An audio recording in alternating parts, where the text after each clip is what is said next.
They don't have to vote on TV. They might vote personally.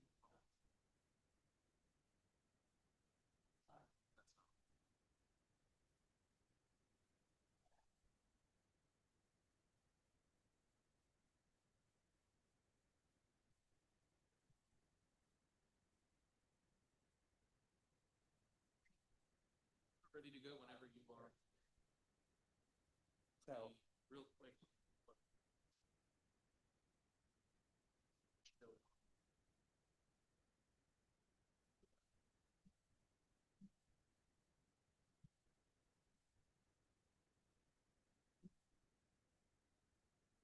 You'll say when, and I'm when.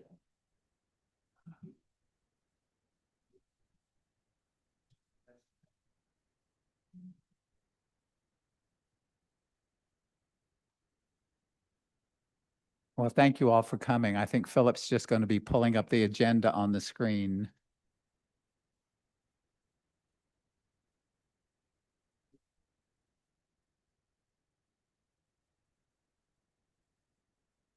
You all want to go ahead while I figure Okay. that out. You're good to go. Okay, well, again, thank you all for coming. We have a quorum. Thank you for the public for being here. The first order of business, other than calling ourselves to order, is to approve the minutes that were sent out from the October 8, 2025 meeting. I had sent one or two to Philip, hopefully in time, but do people want to spend some time reviewing the minutes?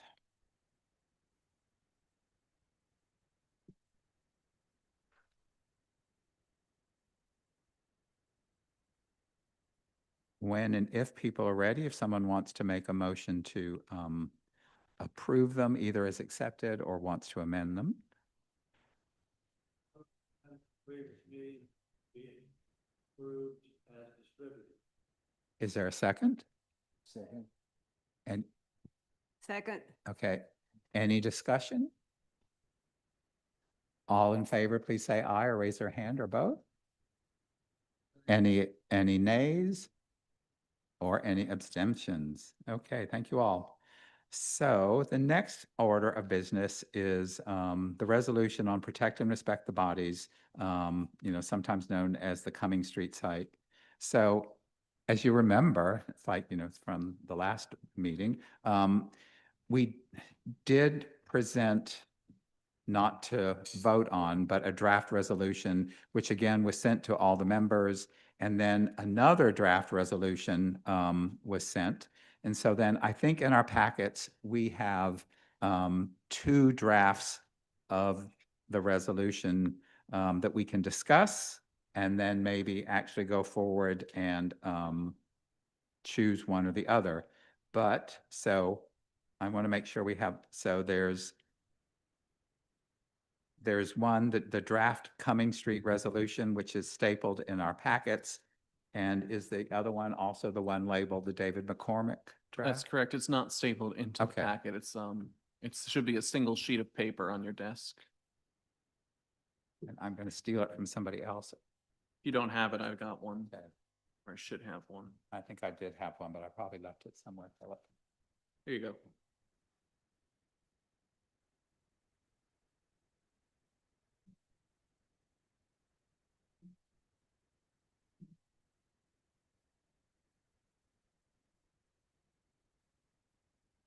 So David McCormick's draft, and if I can sum up, is a draft on the earlier resolution or draft that was submitted last month. And then that's the loose one. And then stapled second sheet is a rewritten one. So we have two resolutions on the same proposed resolutions on the same topic. So I'm literally trying to think on my feet, how do we resolve discussing this? Because while their intent are the same, the language really does vary on both of them. You want me to speak on what my draft, the purpose of my draft? If you could somehow, yes, so we could maybe work on one draft, and if you've got proposed changes to it, that would be great. That would be a Well, great way forward. The reason I did that was twofold. One, I thought that Harlan's original draft, while, and I don't mean to say, that I'm better writer than he is or anything like that, but I thought it didn't flow very well and it had, the big sentence that had like about 6 lines. So I recrafted most of his original to, and hopefully flow better than, as far as the content, it really didn't have any major difference with regard to the content. It was really more the form. With regard to the newer one that was sent out, I do have one issue with regard to the content, and that is the 3rd paragraph, which says that the city adhere to all ethical, practical, protocol, blah, blah, blah. To me, there's 2 issues with regard to that. One, I think that is more appropriate for something to go to the staff rather than to the city, to the mayor and the city council, because they don't know what we're talking about in that. I don't know what we're talking about in that because it's vague and talks about adhere to all. Well, I don't know what all is in this context. And as a result, if there are specifics that are being included or being talked about here, that ought to be given and talked about with the staff. Because somebody on the council is going to read that and they're going to say, what are they talking about? And so as a result, I would move to strike the 3rd paragraph and then to substitute, I guess I'll call it my version for the resolution. Having said that, I also don't think we ought to be doing a lot of resolutions because now we got another one to deal with, and I don't think we ought to be pumping out resolutions a lot anyway, but that's a different issue. So that's my proposal. Is that you said you moved, is that a motion for your, Should I move my own or somebody else want to move? So I want to make sure, so are you basically saying to remove that 3rd paragraph or to go back to your draft? Well, it would be my draft, but which would in it of itself remove the 3rd paragraph. Okay, Yes. So I would move to substitute my draft for the other draft, I guess. Okay. so if that is a motion, then is there a second? Don't know. I'm asking. So, but if people want to take time to read them as well too. I'll second. Okay, so we, Give my rationale. sure, and then because we will open it for discussion. I prefer less. Less is best everywhere I've been, and the better writers write less. No offense to the longer version. Thank you. Okay, so now if people want to discuss the resolutions, Dale? I don't agree that less is best. Okay. And the reason for that, we are advisors. The terminology that we presented here in regards to the draft is never going to come before city council members if we don't put it in front of them. Other than for them to have to listen at a public hearing for the 30 seconds that an individual or 2 may have. There's nothing wrong with putting in a few specifics that inform the council members on the subjects to instruct their staff in. Through the department heads, however the system works. Because then this resolution becomes part of the consumption by city staff. I truly believe that's one way to get at least some of the terminology and concepts in front of the staff by going through city council. Thank you. And then we're always open for other comments from people on the commission. Wilmot, and yep, green light. I've looked at the draft, both drafts, and tend to favor the draft that was prepared earlier with the specifics involved. Commissioner McCormick's suggestion that we address the staff rather than the council, I think is a bit beneath the status of a commission. A commission exists in law to inform council And that's what we do. If we don't accept that role, then of course, we will be ignored. The, my concern is that these are serious matters that need to be taken up officially with the city of Charleston and responsible bodies, including council. And that is my approach in terms of logistics to who we should be addressing. Our resolution should address. I had some further, Wait, may I address that before you move on? I want to make clear, I'm not saying this wouldn't go to the city council or the mayor. I was just saying that one paragraph wouldn't. That was all I was saying. No, the rest of it would go to the council. It would be before the council and it would be before the mayor. So I just wanted to clarify that. And what I would like to clarify is, at this point, the motion that on the floor is, we have we've seconded discussion, and what eventually we're going to vote on for this motion is, do we want to accept David McCormick's draft? And so then I think it would be premature to talk about something else, in the other draft. I think first we have to decide as a commission whether we're going to accept this one. So didn't mean to cut you off, Wilmot, but if we don't accept this one, and then if you want to add language to this one, then I think now it's appropriate, to do the discussion. But if any other commissioners want to weigh in on that, I just want to make sure everyone has an opportunity to say something, because then we will call the vote to do David's. We'll be voting up or down for David's, and then after that's voted on, then we'll decide what the next. And if we accept David's, then I'm assuming if we want to amend any language, we would have to amend that. But again, the first vote is to say if we're going to work on this draft or the second draft. So I think I'm making it clear for my own self, if not anybody else. Is there any more discussion? Dale?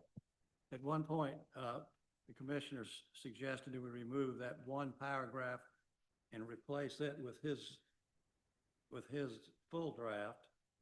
Then later you discuss a full replacement draft for draft. Which one? It's a full replacement because Harlan asked the question, what would the effect be? And I said, well, the effect would be to. Turn the. For the issue.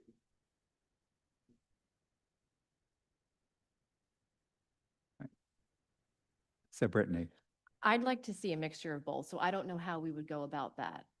But I also want to know, I was not necessarily involved in this, but did the city have a thoughtful handling of the Anson Street burial project?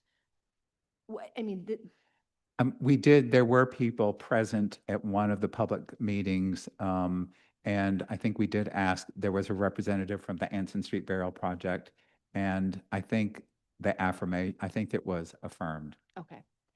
The other thing is, I think the revised resolution, it just allows the city to engage in conversation, whereas the first one, we give them more actionable tasks. And I think we have the ability to better target and direct their actions with this resolution, the first one that's proposed, as opposed to just saying, we encourage you to engage in conversation.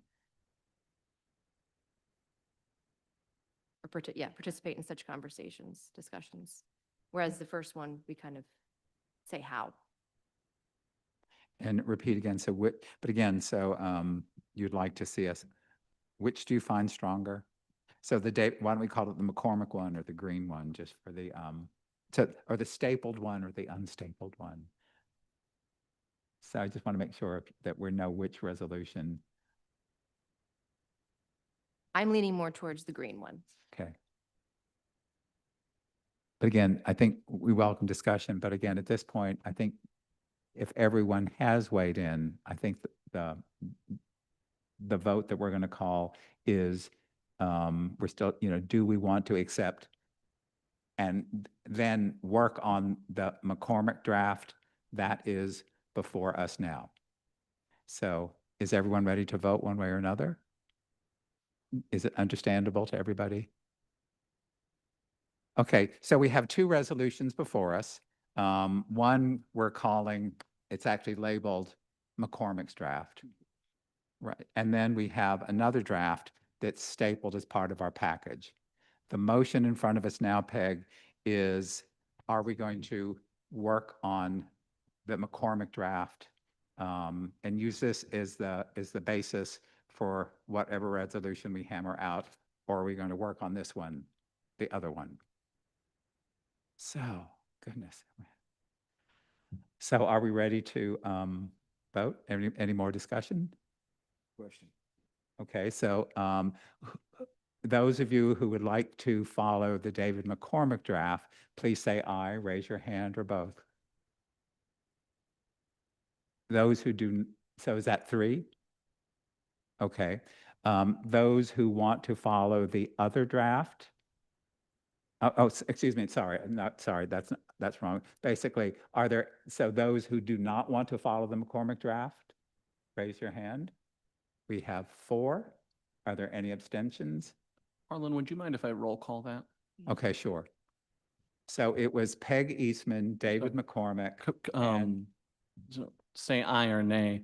Commissioner Eastman, okay. So Peg, aye or nay, please.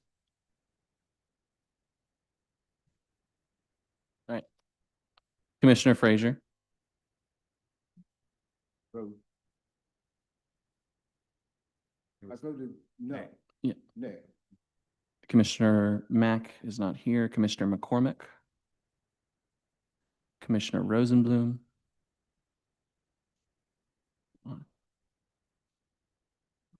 Commissioner Teeling, Commissioner Lavelle Tula, or is it just Tula? Nay. Apologies. Commissioner Scarlett, and Commissioner Chu is not here.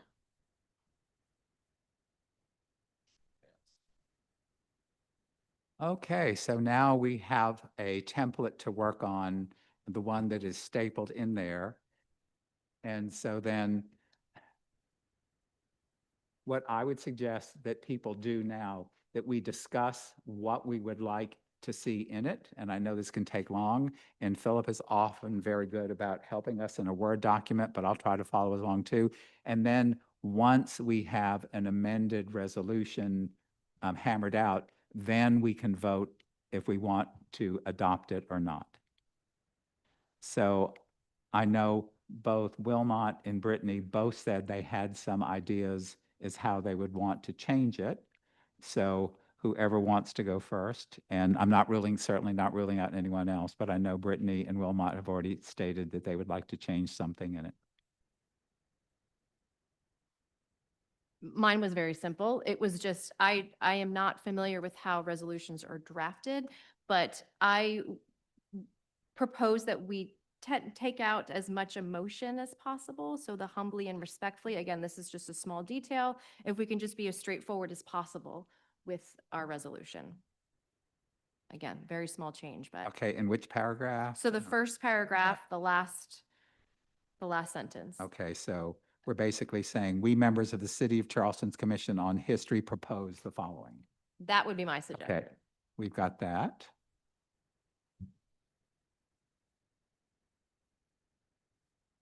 And I know this takes time, and anyone that wants to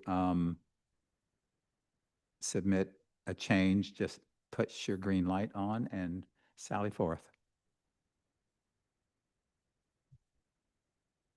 And if you can help us, Wilmot, if you have specifically like which paragraph, et cetera, so we can follow along. Paragraph 5, after the "and," I mentioned in my remarks at the last meeting that the city was not,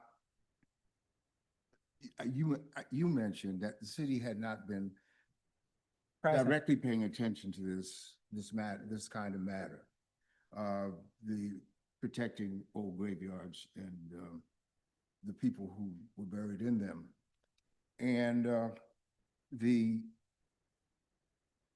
I called the commission's attention to the fact that there was ongoing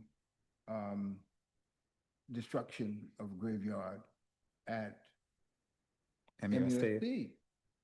And that this graveyard was significant because historically significant because apparently, according to time capsule, time travel, it was the resting place of Denmark Vesey and the people who were executed as co-conspirators in the Denmark Vesey Rebellion of 1822, conspiracy to rebel against slavery in 1822. So I wanted to make sure that that element was included in any draft that we put forward to council. And because of that, and that the city had a responsibility to call to MUSC's attention that it should be adhering to the laws and rules and norms established for the protection of human remains. And so that was what seemed to be lacking here in the draft that's before us. There was no notice of the ongoing activity that is desecrating human remains. So I'm hoping that the commission will adopt the following language. After the and that the city of Charleston call to the attention of MUSC and request its adherence to the above referenced best practices, norms, laws, and regulations regarding protection of human remains in ongoing development of the site of the old B Street burial ground. In addition to that, an additional paragraph, and that every effort be made to locate and properly memorialize the specific burial sites of those executed as co-conspirators in the Denmark Vesey anti-slavery rebellion of 1822. So there are two paragraphs that I'm suggesting. One, which calls upon the city government to call to the attention of MUSC that it should be adhering to the norms and laws and regulations regarding the protection of human remains, and that secondly, that every effort be made to locate and memorialize, properly memorialize the burial sites of those executed, wrongfully executed as co-conspirators in the 1822 rebellion. Right. Denmark Vesey Rebellion. I think the language speaks for itself. We need to correct certain actions that the city has not taken, and it seems to be willing to kind of overlook its past errors. And I think we need to call it to city government's attention and hope that it has the wisdom to recognize that we have to conduct ourselves in accordance with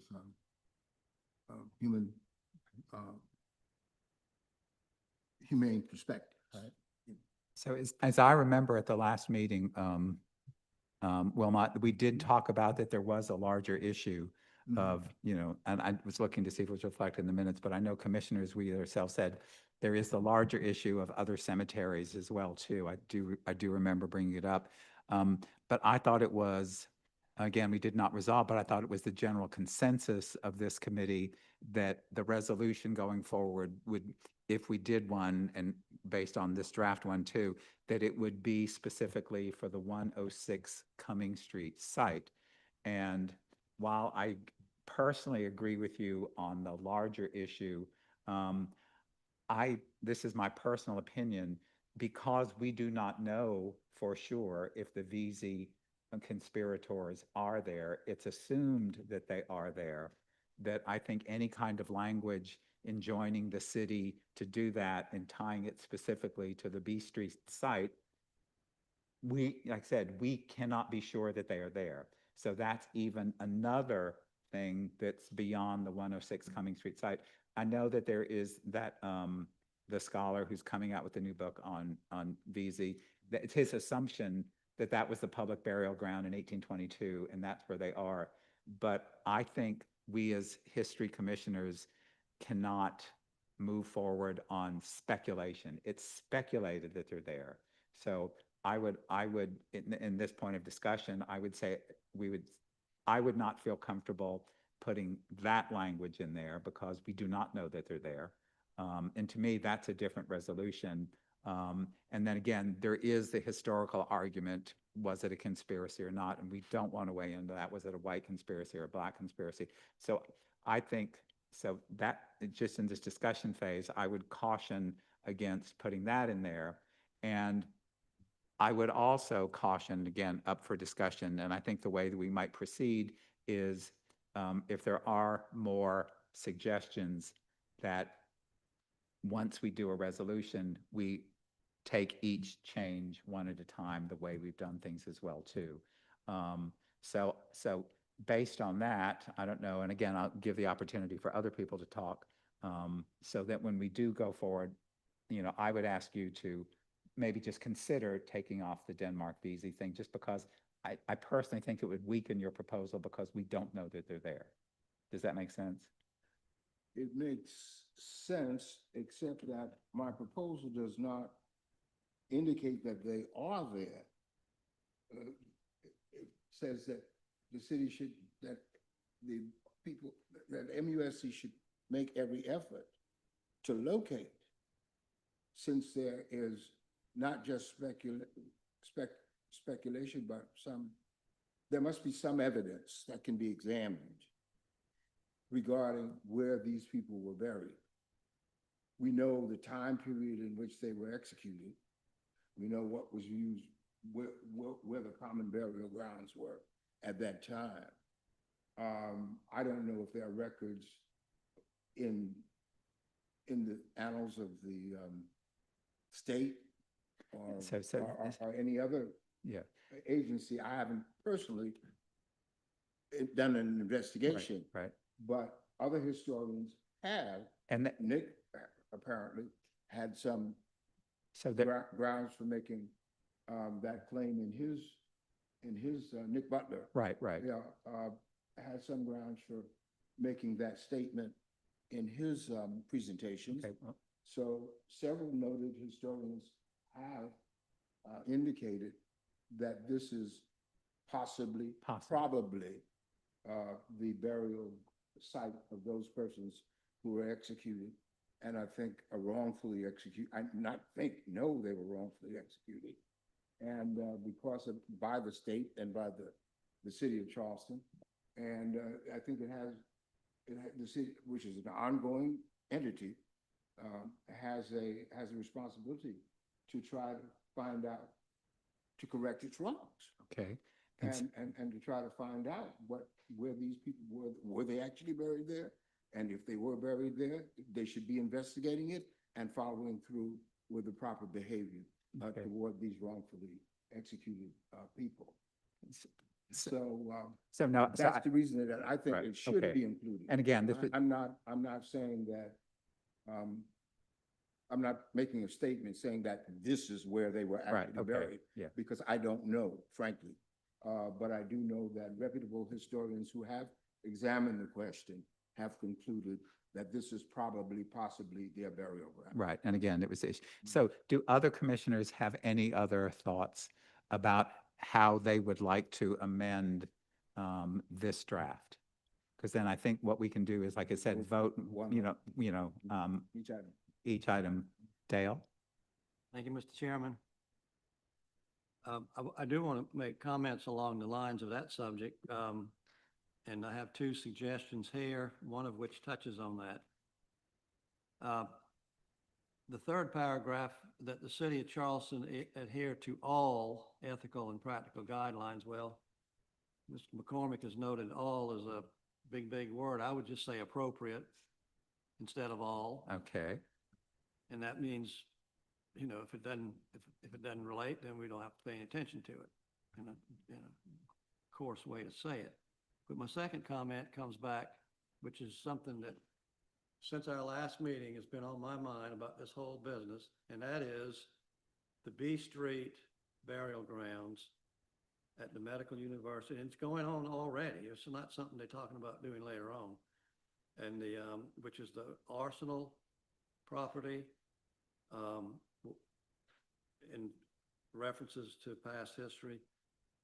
I don't think that if I may continue on commenting on Mr. Frazier's, Dr. Frazier's proposed changes, I don't believe this is the place to delve into that. But it should not be forgotten. It should not be ignored.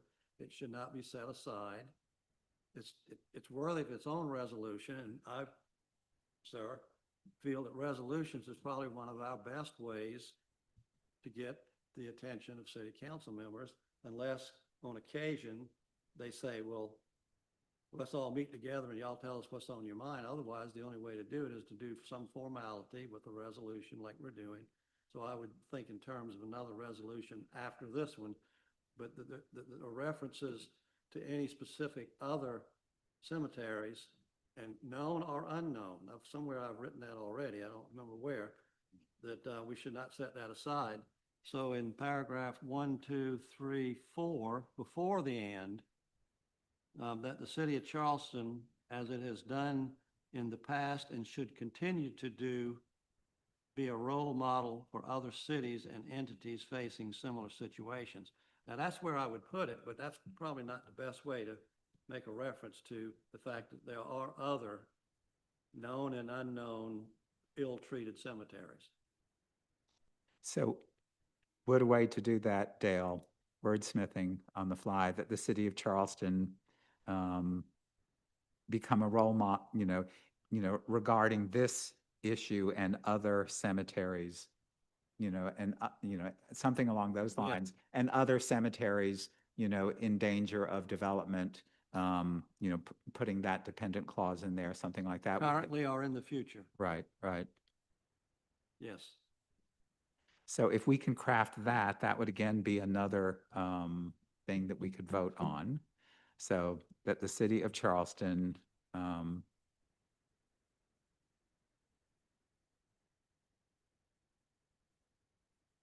thinking.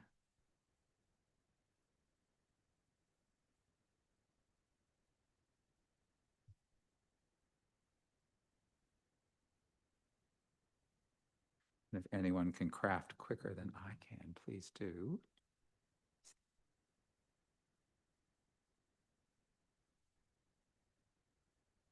Might be worthy of 2 sentences instead of 1. You might be right. I have it as it is often done in the past and should do in the future, comma. Well, when you use the word continue, that means you've been doing it. So you don't have to say you've been doing it and continue. So that the city of Charleston So you could, should continue to be a role model for other cities and entities facing similar situations. But if we want to refer to ongoing known and unknown right. circumstances within the city of Charleston, we're going to need another sentence. Or one could possibly go back to the beginning if it doesn't muddy it. Being aware of the proposed development of a burial ground formerly owned by the city of Charleston, adjacent to 106,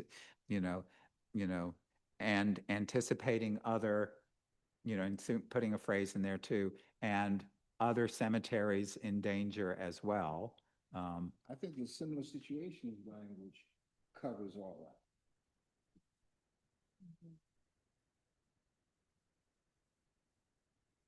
You can't,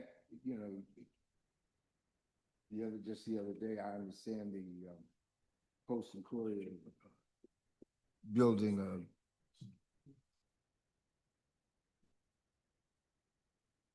has a great large building going up on King Street.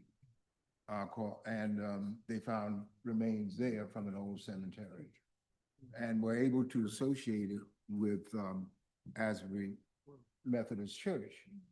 And as a result of it, Asbury came in and made arrangements for these people to be reburied. But someone has to raise the issue. And I think that's our function with regard to any abandoned cemetery that's in danger of being desecrated. We need to, call council out, call the city out and say, look, you're doing something that's not in line with human rights, and you should try to correct it rather than just ignore it. Right. So, this is not language that's going to be hardened into law unless city council wishes to do so. But it does advise them Right.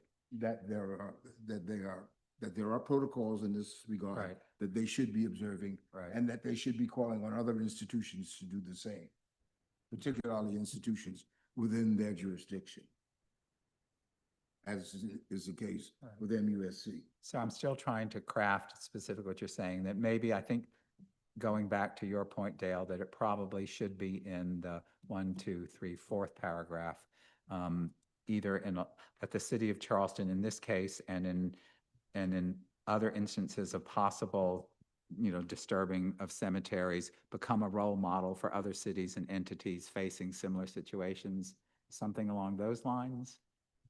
Yes, can you read that again, please? So again, so that the city of Charleston, and again, forgive the rough language at this time, in this case and other instances of possible disturbing of cemeteries, become a role model for other cities and entities facing Yeah. similar situations. Yeah, that's where it should go. Yep. Can you Briefly. help us capture that, I Philip? think. And again, just, okay, that you're doing it. In this case and other instances. That's great. So we've got it possible on the screen, disturbing. but I think we need to wordsmith that possibly. Can you make it a little bigger? And maybe just blow up that paragraph? Yeah, Is that better? yeah. That the city of Charleston, in this case and other instances of possible disturbances of cemeteries should continue to be a role model for other cities and entities facing similar situations. I mean, again, there's always wordsmithing, but are we getting the thoughts that were in there? So that, Wilmot, basically says this is not a one-off. No, yeah, it's not a one-off. No, certainly not a one-off. My main concern, as I said, is that there is an actual ongoing disturbance in the city of Charleston of an historic graveyard. And the city of Charleston should not be ignored, and neither should we. So again, so maybe Philip, that the city of Charleston in this and other instances of disturbance of cemeteries, that would, and Dale, that I'd say would, known and unknown, or recognized and unrecognized disturbances of cemeteries. If possible, it's not just possible, it's real. Known and recognized and unrecognized disturbances. And that would include. or do you want to say in current and future? So that would say in current and future threats to cemeteries or something. That would say that there are current ones now. Does that change your, It means the same thing, but. yeah. But again, I would defer to you for wordsmithing. He pointed out so clearly last meeting, this is already recognized and it's already either being ignored or set aside or not given public attention. It may be given attention, but it's not being. Yeah. Well, that seems to do it in a less amount of words, if we are agreeing that less Okay. is more. That the city of Charleston, in current and future threats to cemeteries, should continue to be a role model for other cities and entities facing similar situations. Yeah. Brittany? this may be a little too meticulous, but cemeteries, I mean, Graveyards. yeah, can we say something that maybe incorporates other places of burials that may not be, I don't know if there's a more general term. Right.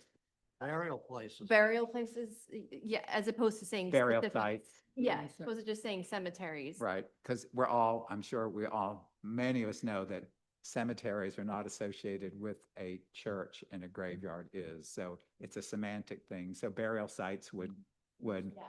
right, right. Because we know the 106 Cumming Street is a cemetery, but then there certainly are graveyards, true. So good for you on that, yeah. Is there other discussion from commissioners? If not, what I propose this way forward, that we have, I think, as I see it, and I'll count them as two, we have the ability to, in the first paragraph, remove the words humbly and respectfully. That was one thing that we wanted to change. In the third paragraph, we wanted to remove the word all and put in the word appropriate. There is Wilmot's suggestion as is, which if you want, we can type out for people to see. And then there is also the amending of the fourth paragraph. So will that work with you, commissioners, to do them one by one? Yes. So, That's a move. okay, so does someone want to make a motion to, in the first paragraph, to remove the terms humbly and respectfully? Okay, is there a second? Is there any more discussion? Shall we call the question? All in favor? Do you want a roll call, Philip? I think we can, I think. Okay, everyone in favor of removing those three words, say aye or raise their hands. Okay, anyone opposed? Any abstentions? Okay, third paragraph. Will someone make a motion to remove the word all in the, okay, and replace it with appropriate? Any discussion? Call the question. Everyone in favor, please say aye. Okay, so there's any nays or abstentions? Okay. Do you have that, Philip? Is that an abstention or a nay? Okay.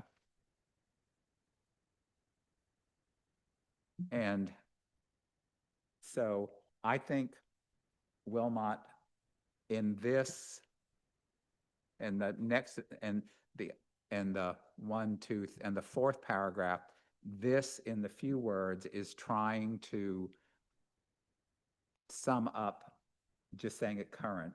Do you want us to vote on the language that you have submitted about including the Denmark VC and the B Street site? I purposely separated the two because of the indefinite nature of the burial site, the VZ reference. As I said, I'm going on what two reputable historians Right.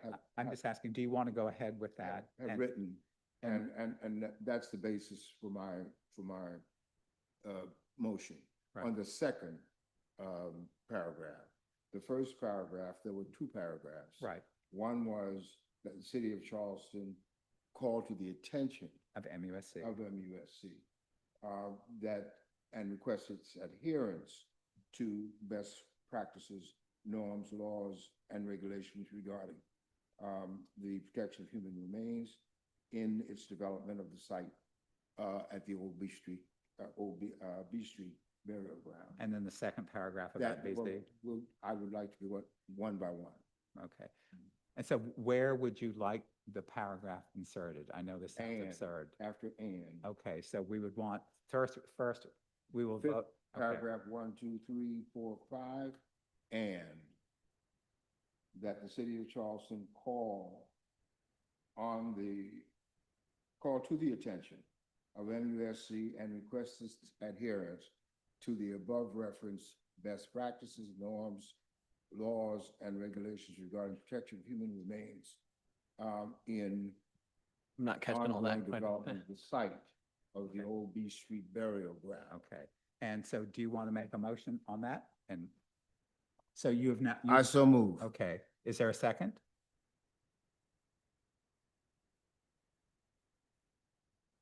I hear no second. So Robert's Rules of Order.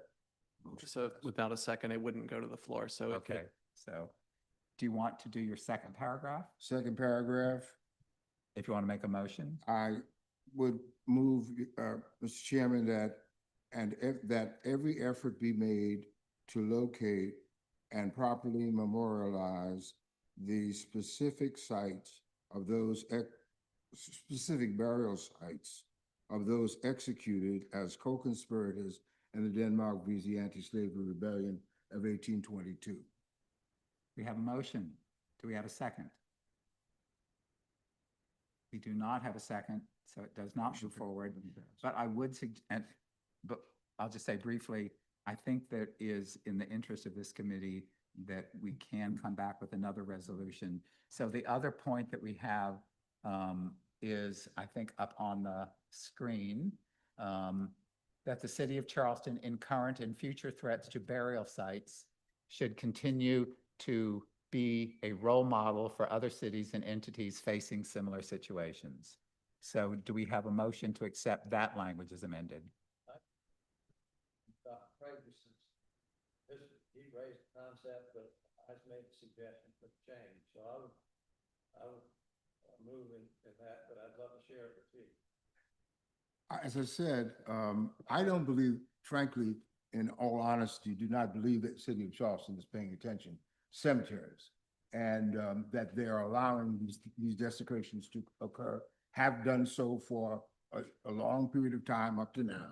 And we're trying to call their attention to it and get that kind of activity to stop. All right, so now if you're not going to vote to do that, and you're going to reward them and tell them that they're doing fine, it's a great job that you're doing, letting the desecrations go ahead, then that's what you're ending up doing with that language. Congratulating them for less than humane behavior.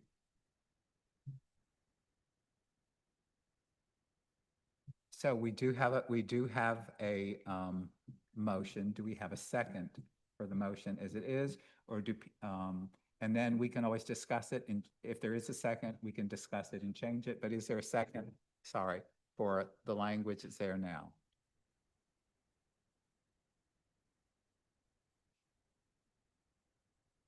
May I second as chair? I think so. I think so too. So I will second it.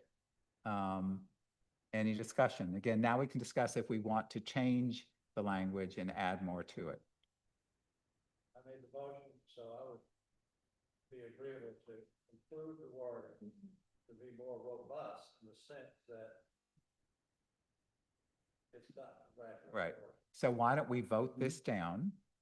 And then. You can just amend your motion. So if why you'd don't we like. amend it? So we have smashed two things together, and thank you, Wilmot, for bringing it to our attention, because we had not, it was basically saying, the city of Charleston has been a leader in historic preservation and a variety of other things, but not in the cemetery. So point well taken. So let's amend to recraft the language, and point well taken, Wilmot, to repeat that, not commending the city for something they're not doing and doing in the opposite way. Yeah. Exactly. So language that the city of Charleston, and so that we could just remove out continue, become a role model. So if we said that the city of Charleston and current and future threats of burial sites become a role model for other cities and entities facing similar situations. We're basically saying, take the high road. Yeah, take the high road. Right, and not just do it for ourselves, but, because I do think this will draw international attention and, and put us in the light. So if we want to do that, then, So Commissioner Teeling, would you accept that as an amendment? And then Harlan, would you accept that as an amendment to your second? I do. Okay.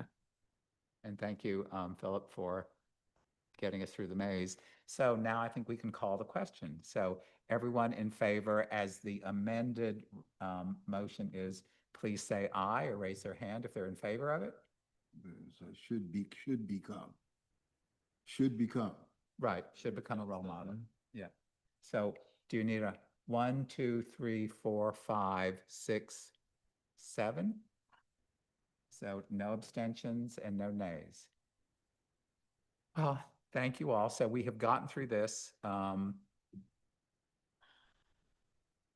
We have gotten this. There are other items on the agenda. Is there someone present to represent the tuberculosis Pine Haven? So I'm going to suggest that since we have the public here, that we modify the agenda and go to the Pine Haven Sanatorium. You would need to vote on the full resolution now. Oh, I'm sorry. I thought we did that. Thank you, David. Be patient. We'll get to you. So we have now, can we do we have a motion to accept the entire resolution as we have modified it? I so move. Do we have a second? Any discussion? Let's call the question. Everyone in favor of accepting the entire resolution as amended, please say aye or raise their hands or both. Aye. Any abstentions? Any nays? So 1 nay. Okay. Anna, yes. Please. I'll be very quick. Anna Catherine Alexander with the Preservation Society of Charleston and Protect and Respect the Bodies. Just wanted to thank the commission for their work on this resolution. We wholeheartedly endorse it. And I just wanted to put 2 dates on your radar for participation in this conversation at a city level as it continues, and for the record for City Council to be aware of as well. The Department of Environmental Services, South Carolina, DES, is hosting a public hearing on the proposal to conduct ground disturbing activity at this site in consistency with the Coastal Zone Management Act on Tuesday, November 18th at 6 p.m. at the Charleston Museum. This is a public opportunity to learn more about this proposal, to weigh in, to fully understand the technical aspects of the activity that will take place on this site that would impact burials. That's one. Number 2 is Protect and Respect the Bodies. The Preservation Society and Anson Street African Burial Ground are bringing Dr. Michael Blakey, who was the former director of the African Burial Ground Project in New York City in the 1990s. We are bringing him to Charleston for a lecture to help illuminate more aspects of this conversation on Monday, December 8th at 6 p.m. at Mother Emanuel AME Church. So these are 2 really important opportunities to participate in this ongoing public dialogue. Thank you. Thank you. Mr. Harris, yes, and please, and if you just identify yourself. So Jerome Harris, I'm the co-chair of the City of Charleston Human Affairs and Racial Reconciliation Commission. I want to congratulate and thank the commission for it taking action on this resolution. Would ask if you could make certain that we could get a copy of it. We meet next Thursday, the 13th. Per your last conversation, we respect the fact that you are carrying out and executing your responsibility, but we see the linkage there of the 2 as we attempt to present information and assist the city in moving forward in this way in a positive fashion. So we'd appreciate getting that copy of the resolution so we can discuss it at our meeting as well. Thank you. Thank you. And is there anyone representing Respect and Protect the Bodies? Because there's a meeting coming up for that group as well, too, sometimes at the public library. Do you know that date, Anna Catherine? Thank you, Harlan, for the reminder. That is going to be Monday, November 24th, the week of Thanksgiving at 5 p.m. at the Charleston County Public Library on Calhoun Street. And just for this organization's information, the College of Charleston has created an advisory council. I'm not sure if that's the exact name of it, where they are going to be seeking input from the community about this issue as well, too. So, and I do think that ours is one of many voices, along with the Hart Commission and the public and organization, the college itself now, is really, I think, standing up to, or at least paying attention to this really crucial issue. So, did you have something to say, Dale? I just have a kind of couple of procedural questions. The request that our resolution be given to another commission is a great thing. It should be done, but is it proper to do that before it's given to the city council and that it's accepted, at least accepted, if not adopted, by city council? And temporally speaking, is it proper to do that? It's an interesting question, which I don't know the answer of, but I'll still hypothesize. You know, we are in a public meeting right now, and the public could be hearing us saying that. And Mr. Harris of the commission is here hearing that. But Philip, can we investigate that That would be up to you. as a commission? I believe so. Okay. So we It could, would be up to you, from my understanding, it would be up to the chair and the commission in general to share the resolution with other committees and commissions if they so wish, or to move it on to city council if they so wish. I don't believe there is any particular proper way to do it either way. and when is the next city council meeting? The 12th. Okay, so, and the meeting of HARC is, so it seems, and Philip, do you know the protocol? Will this be presented or is an agenda for city council? The agenda for city council is going out today. I don't think we would have time to put it on the agenda unless we were to amend it later. I couldn't tell you. It would be difficult. So if this committee or commission, I think what I'm hearing is we can vote as to whether we want to share our resolution publicly before it goes to city council or not. Did someone want to do a motion for that? It seems to be that's the direction that we're pointed in.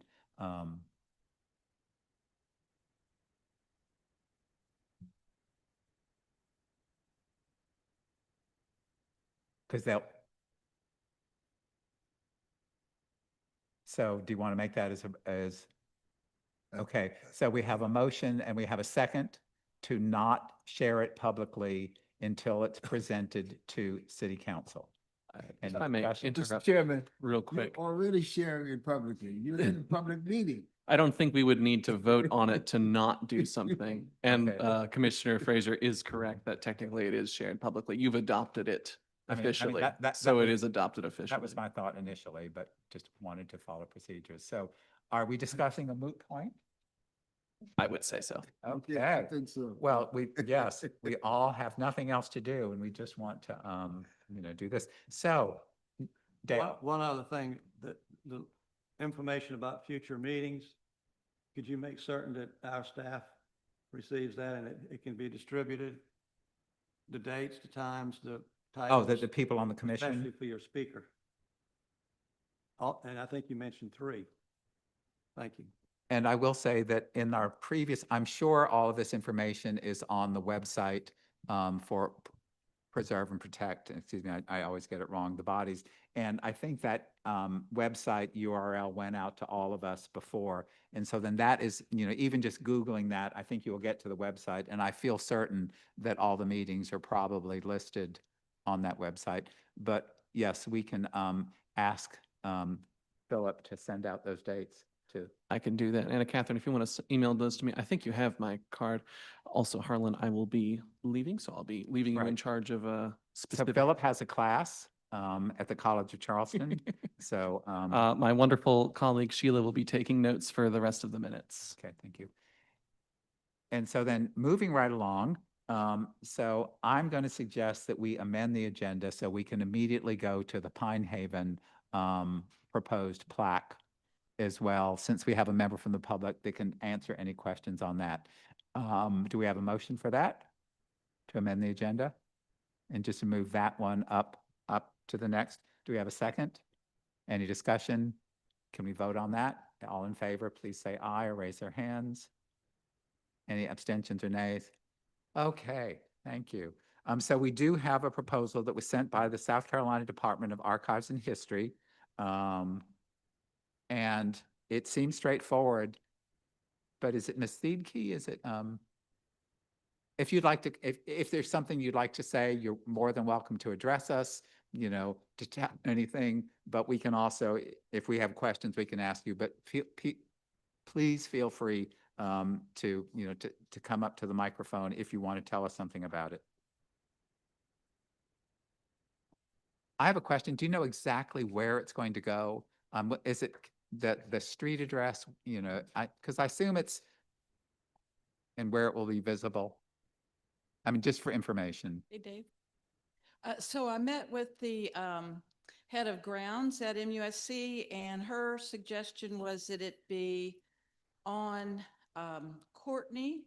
I'm not good on measuring distance, but, off of Calhoun Street. But she felt like it would be most visible on Courtney rather than Calhoun. So on the grounds of the Shawn Jenkins Children's Hospital, but on Courtney. Got it. Because again, so Courtney closer to Calhoun than to Cannon or Spring. Yes. Okay.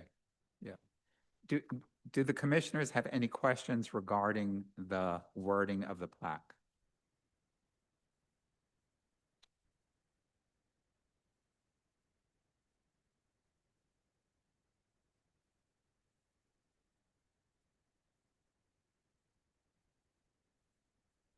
We have a motion and a second that we accept both as is. Is there any discussion? Are we ready to call the question? Those in favor of accepting this plaque as presented, please say, if they're in favor, please say aye or raise their hands, or both. Aye. Any abstentions? So it's Very last. yeah.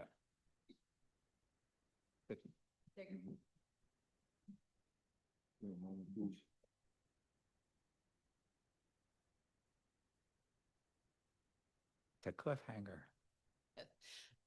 I will say I trained in several roles as a physician's assistant, a medical student, as a resident. I had a great deal of affection for Charleston County Hospital, and I felt like it deserved to be recognized. As it says, it trained generations of medical students and house staff, and it was the sole source of healthcare for many people. I remember it.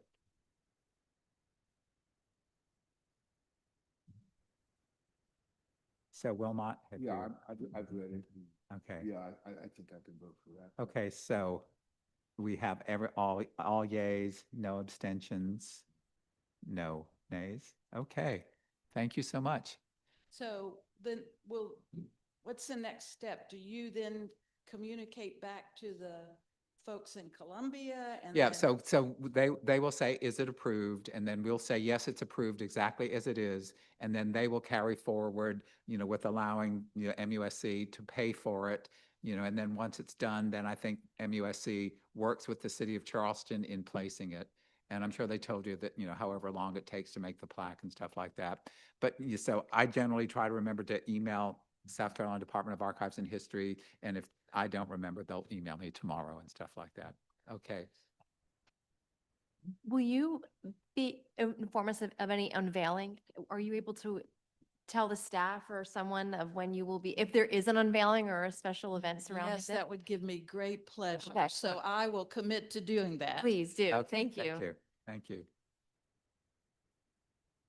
Okay, so thank you, commissioners. I'm going to, so now we will go, thanks for allowing to do it, so the member of the public to do that. So now we will go to item D, HAG, presentation of a colony of a colony.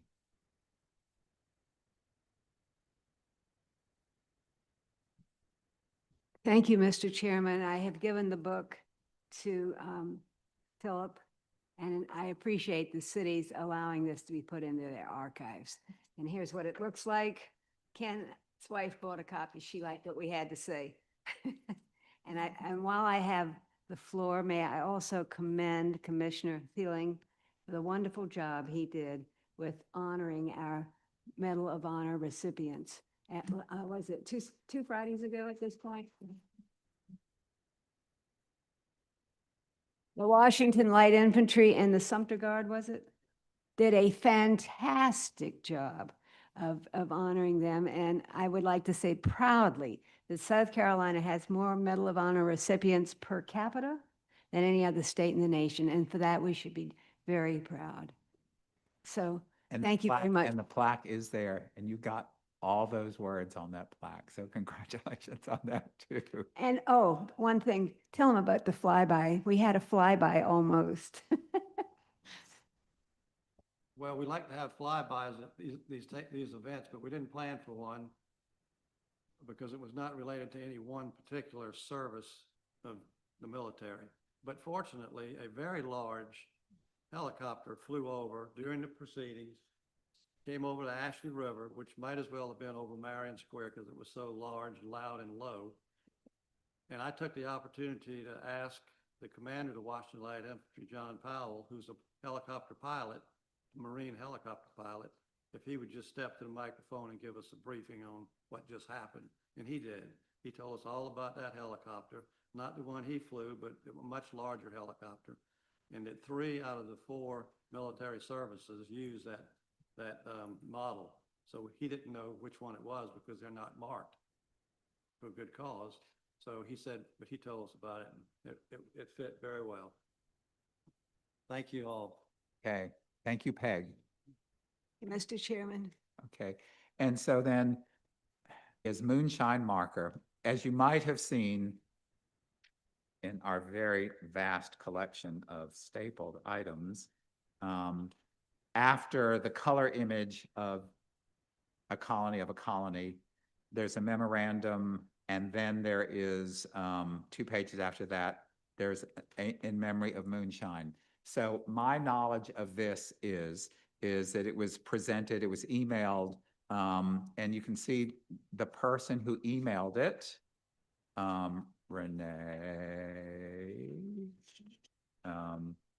Renee Harvey, said she could not be here at this meeting. I was inquiring for the commissioners information about who was going to put it up because we've decided it has to be done by a nonprofit, where it was going to go, et cetera, et cetera. I did get some kind of vague information that it was a nonprofit, but it was secondhand. So I also corrected their grammar, which they did not correct on this. And so then just for discussion, I personally don't feel that I have enough information to act on this. And that's just my personal thought. But then I would defer, turn it over to y'all to see if people did want to vote on this or feel like they've got enough information to vote on this. I motion that we table it until we have someone giving us the facts. Okay, and second. Okay, any discussion? Can we call the question? All in favor of tabling it until we can get some more information to do it? Everyone, please say aye. Any abstentions or any nays? Okay, I can really say moving right along. The next one, okay, so we have, so Ken Scarlett, please.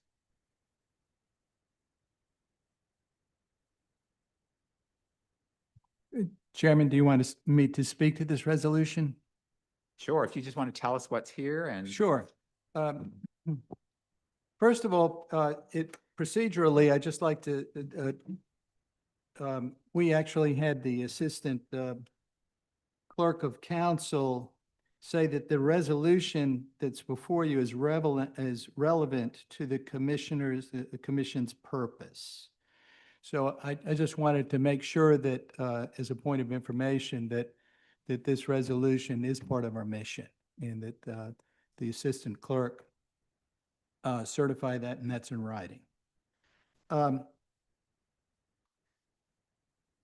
As many of you know, I don't know if you've had a chance to take a look at the packet, but the U.S. Congress designated Charleston as one of the 4 America 250 showcase cities. And I'm sure everyone on the commission is very familiar with the proud history of the the involvement of Charleston in the War for American Independence. And really from first protest to final victory. And so we can walk across the street and take a look at the statue of William Pitt that was paid for by the city of Charleston as a result of overturning the Stamp Act. So we go all the way back to the Stamp Act and Stamp Act Rebellion, it was actually called at the time, the takeover of Fort Johnson, which was really unheard of. We could have gone to war that early.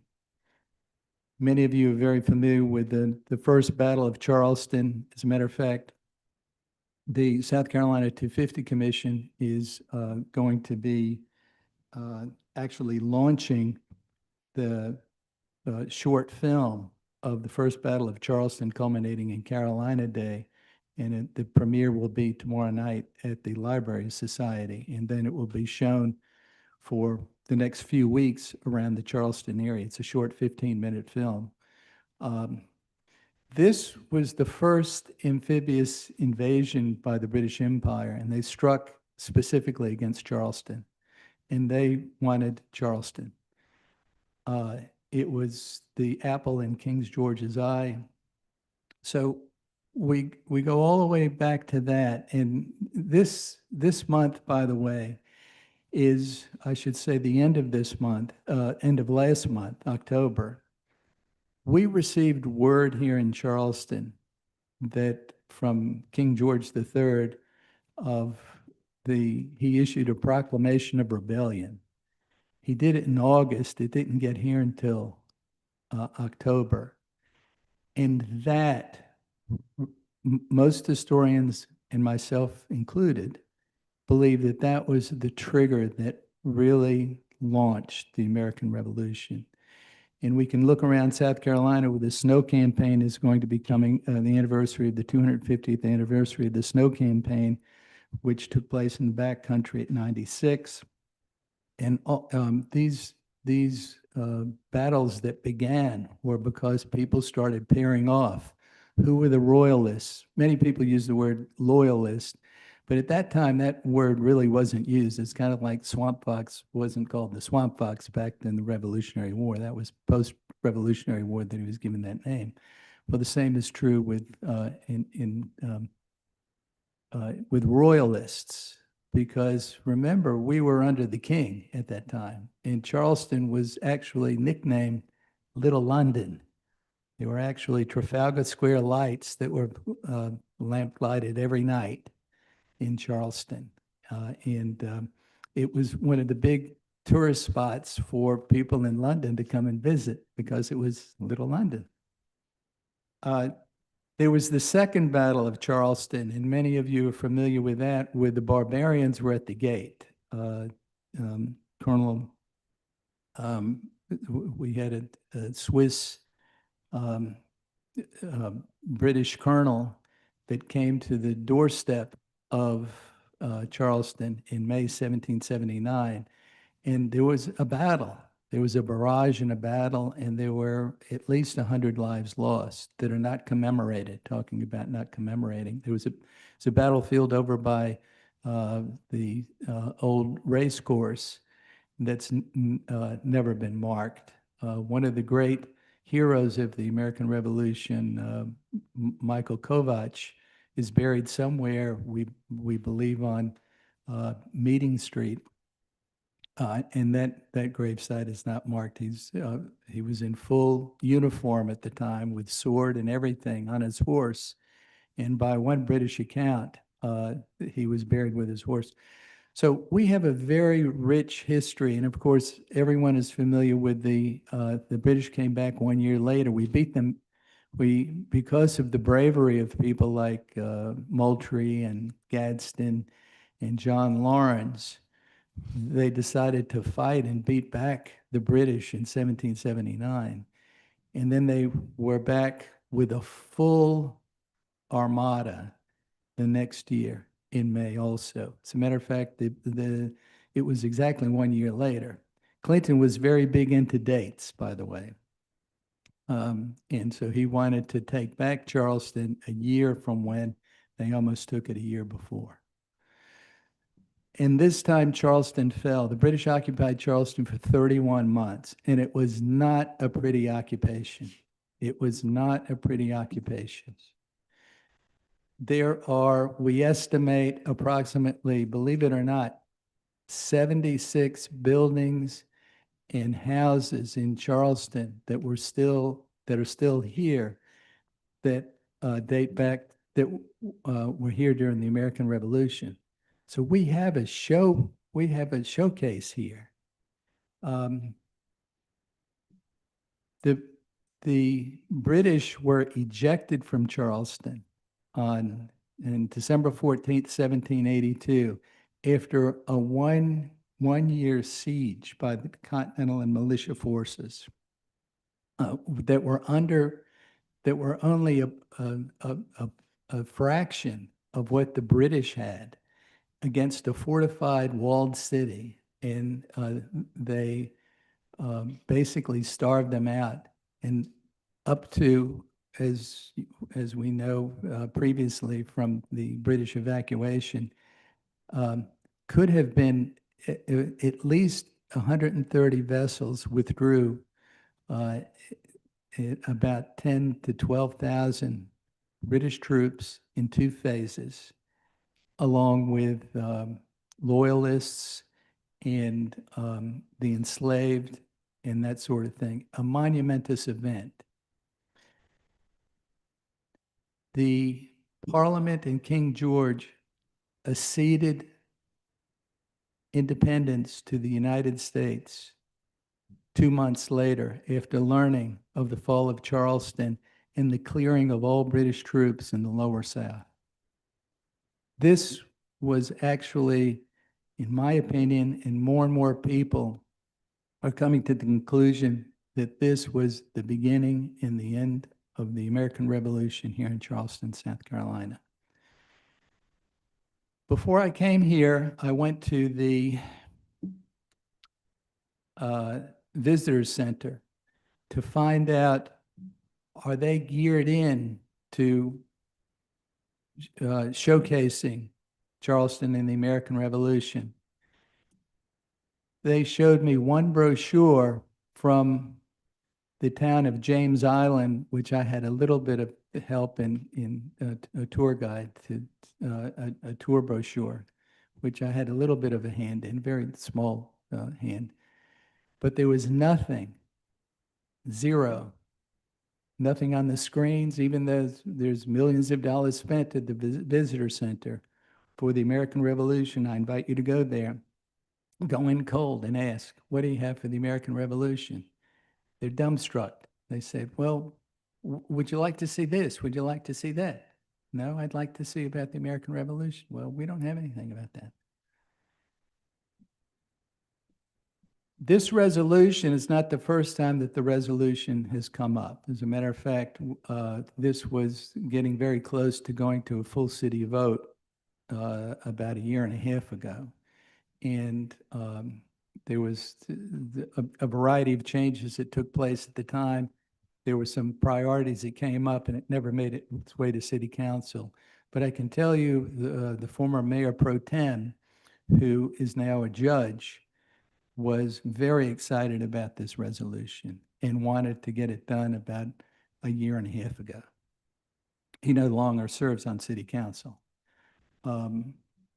So in summary here, I think we have Ken Burns' special on the American Revolution premieres next week. That's a big deal, a really big deal. If you don't believe me, go to PBS right now, and there's a introduction to it that just came out a few weeks ago. I watched it last night. It's absolutely fabulous. The chairman and I had the opportunity to meet with Ken Burns a few months ago in listening to his premiere and his synopsis of the American Revolution. Charleston figures very prominently. And it's really our opportunity as a commission on history, I mean, it's a monumentous opportunity.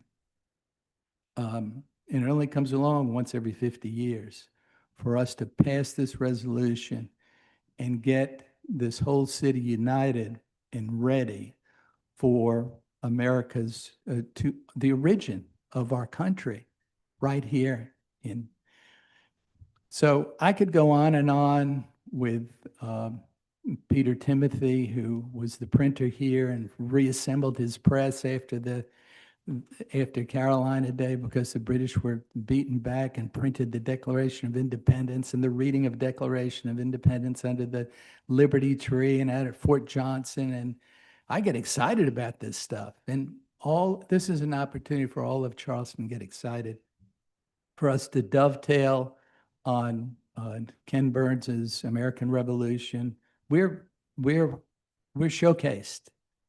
The U.S. Congress that says we're one of the 4 showcase cities. They recognize that we were key in getting united, sovereign, collective independence for all of the United States. We were coming very, very close to a 2-country solution where they were going to split it, just like they did with Poland after the American Revolution. And we came that close. But casualties. South Carolina had over, according to Dr. Nick Butler, approximately 7,500 casualties that had never been memorialized. We are working towards memorializing these people, these great heroes, at Liberty Square. And these are just some of the things that we have going at the state level. As many of you know, I sit on the SC 250 Commission. But we really need the History Commission which is a unit of government, unit of city government, to welcome people here with open arms and say, this is the cradle of democracy right here.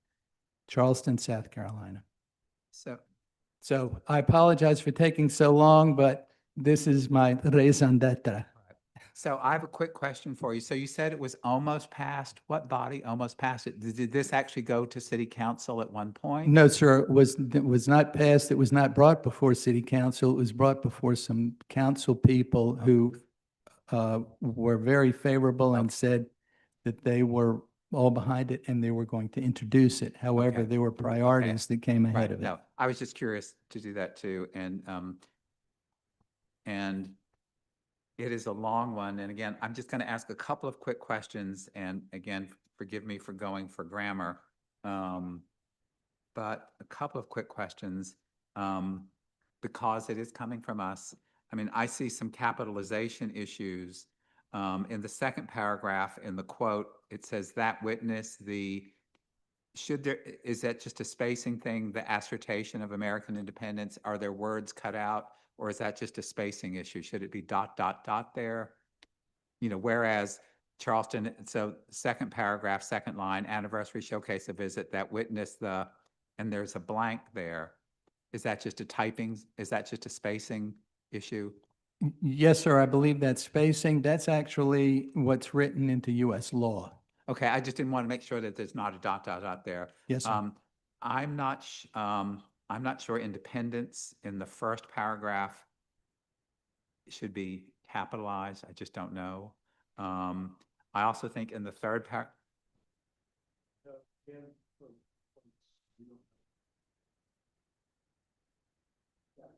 Right.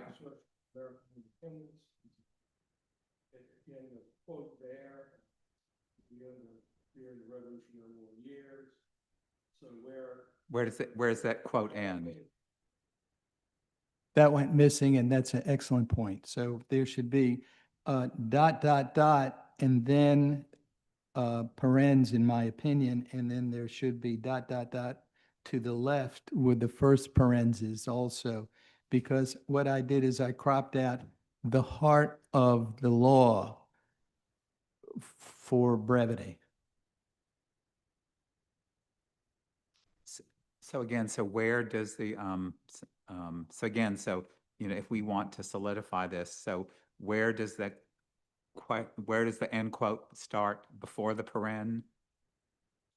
So after the word independence? After American independence. Okay, that's where the end paren goes. And remind me between capital and capital. In the third paragraph, third sentence, the capital city of South Carolina, is it O or A? It is an A? The capital. Okay, I want to make sure. And under the therefore, December 14th, so this is in perpetuity, December 14th, not just December 14th, 2025 as Revolutionary War Victory Day. You want that, again, so we're not specifying it to a specific year. Is that correct? Yes, sir. It has been commemorated for the last 7 years. Right, I remember that. So just wanted to make sure. And on the second page under D, I just wonder, again, you've got abbreviation DOI, which I'm assuming stands for Declaration of Independence. Yes, sir.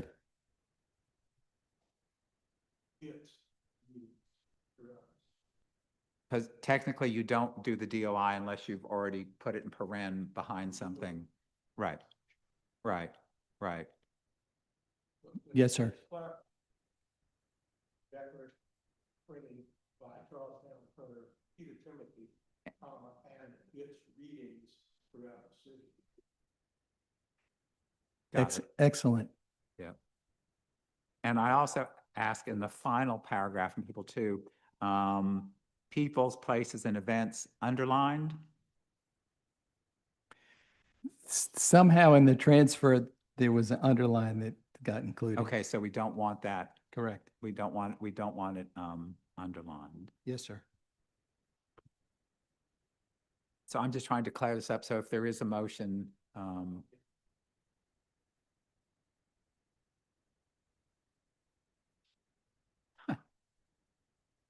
I hope to hear a second. I propose that we adopt this resolution as amended. as amended. Okay, is there a second? Is there any more discussion about people looking at it to make sure that it's grammatically correct, et cetera, et cetera? Dale? Not so much grammar, but more the content and specifically the amount of work that's gone into this. This is not something that he worked up since the last meeting. And I didn't know that it had been brought before several council members. That's news, but this is a robust present and future for the city of Charleston and the state of South Carolina to celebrate. And him being, this commissioner being on this SC 250 commission is really a feather in our cap that he's here personally to discuss this with us and to whatever extent we care to. But I favor strongly the resolution, and I would ask, would it be proper, is it ever proper to ask the mayor for a proclamation in the same sense that this is written, and use a lot of the same wording? I don't know that all of these individual events should be mentioned in a proclamation, but the mayor very soon issue a proclamation stating, call it what you want, South Carolina, Charleston's Revolutionary War celebration. They'll know what to do. But I think that would be very appropriate, and it not be one day, but it be whatever number of years this is, 8 years. Rather than just acknowledging it, we ask that the city proclaim. Is that appropriate? Sure, that would be, we would have to ask Ken if he wants to amend his resolution to put that in there. And I will also just add, I just discovered another missing paren in under therefore .1, December 14th, the Revolutionary War, British named evacuation day. There is no end of the paren. Should the paren be after the quote of evacuation day?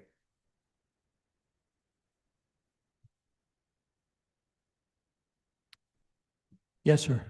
Okay, so if we can amend your motion to include that paren as well. But then does someone want to work up the language that you suggested, Dale, to, again, amend that motion with new language? And where would you put that? Well, in the therefore, the last paragraph would be the Right. place to ask for a proclamation.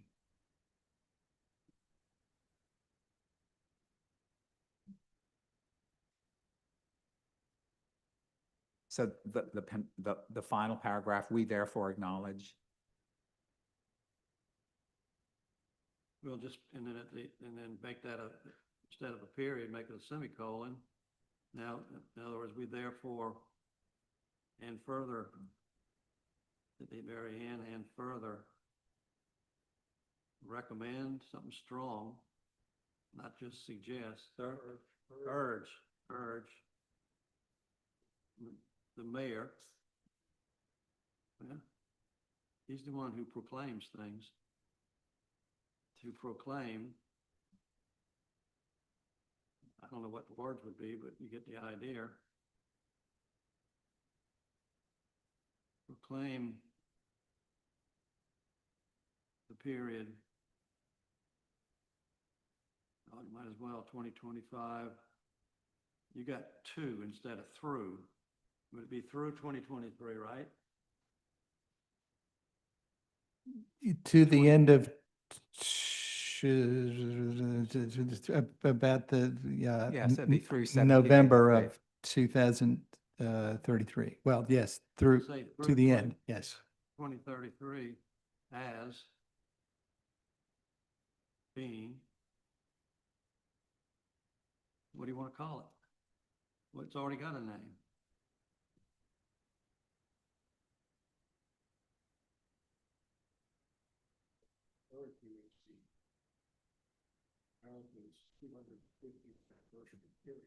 Charleston celebration of.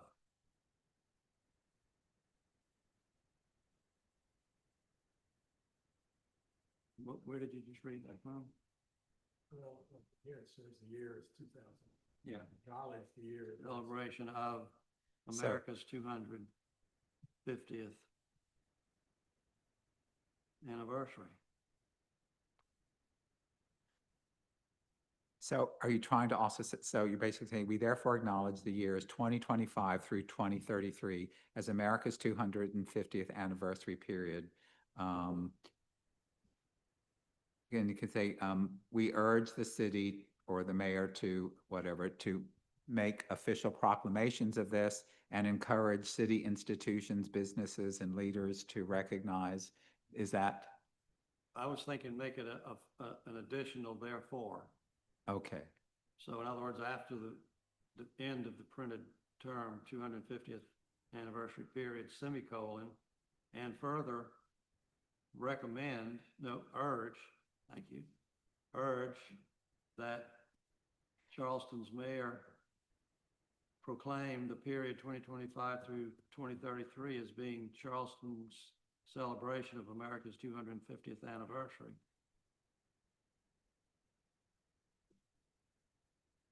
As being Charleston's celebration of America's 250th anniversary.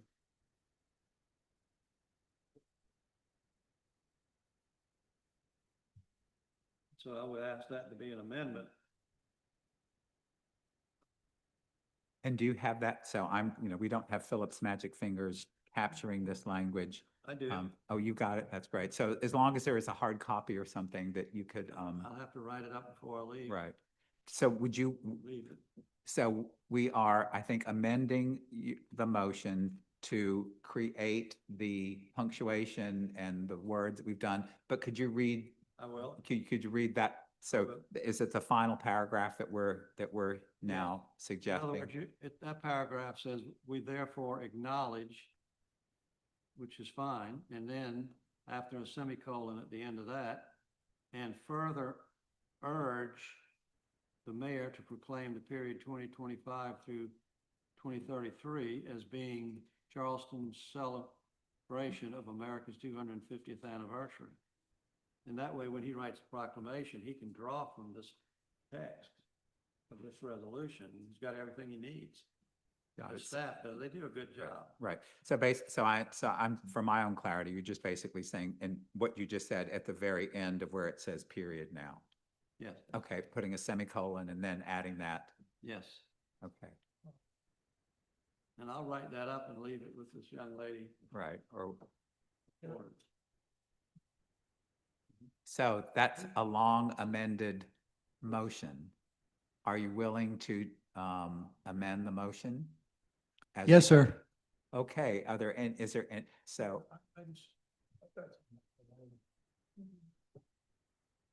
As Dale was saying, do it at the end of that therefore, and then do a semicolon, and further urge the mayor of the city to issue a proclamation recognizing the same, which relates to the whole paragraph. less is more, It's, Yeah.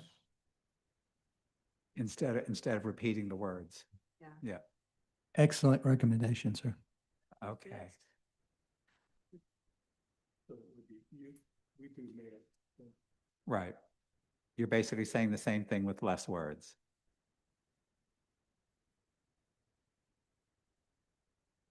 Yeah. Charleston's mayor, yeah, Yeah. right. And Brittany, did you have an issue as well too? Stuffing the language? So I guess they don't want to hear from you, your batteries, we can hear you. So, the way it is now, we've got a motion, we are amending the motion, so we can still keep amending if you see other language, as long as Ken is willing to accept, the amendment to the motion would be second. So do you have other language that you'd like to, okay, Oh, I think this is certainly needed. I just have a few tweaks that if you'd be willing to entertain. I think in the I, there, yes, letter I. I would suggest leaving out those, so the thousands of South Carolinians and those from other states and nations who sacrificed their lives. I would suggest leaving out here to liberate South Carolina. Majority of the population was not liberated at that time. They were under enslavement. So I think if we can maybe just say sacrifice their lives for the cause of American independence, that could potentially be more inclusive and accurate. But aren't they referring to the entity of the province or the colony as If we opposed can to make the that more clear, individuals? I just think if we can make that more clear. Well, it doesn't say to liberate the people of South Carolina, it just says to liberate the state. Then I think we should say that, liberate the state of South Carolina instead of liberate South Carolina. That's just what I It wasn't state, It'd be the colony. They got something. well, actually, it was an independent country. Yeah, at that moment, we had a president. Yeah, that's exactly. what I'm saying. Right, the British called it their province at that time. But I like that state. I think that's, state of South Carolina does clarify, and I take your point. So, did anyone capture that? State of,